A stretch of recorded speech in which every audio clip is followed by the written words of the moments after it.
तुम्ही पाहत आहात MCN न्यूज मराठी।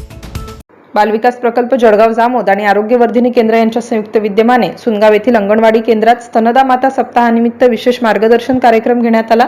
यावेळी स्तनदा माता, गरोदर महिला, किशोरवयीन मुली व लहान बालकांच्या आरोग्य आणि पोषणाबाबत मार्गदर्शन करण्यात आले। कार्यक्रमाचे प्रमुख मार्गदर्शक डॉक्टर शारदा पंडित, समुदाय अधिकारी सुनगाव यांनी मातांना संतुलित व सकस आहार, पूरक आहार आणि पोषणाचे महत्त्व समजावून सांगितले।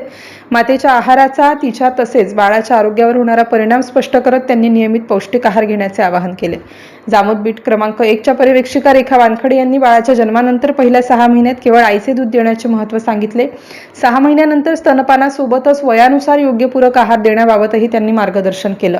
या कार्यक्रमाची सुरुवात क्रांतिज्योती सावित्रीबाई फुले यांच्या प्रतिमेचे पूजन करून झाली। उपस्थित मातांचे पुष्पगुच्छ देऊन स्वागत करण्यात आले।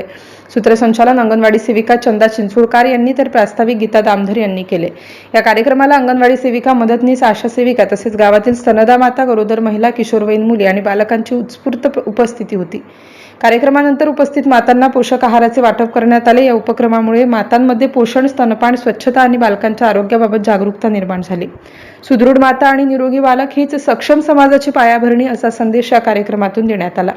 MCN न्यूज मराठीकरिता गजानन सोनटक्के, सुनगाव।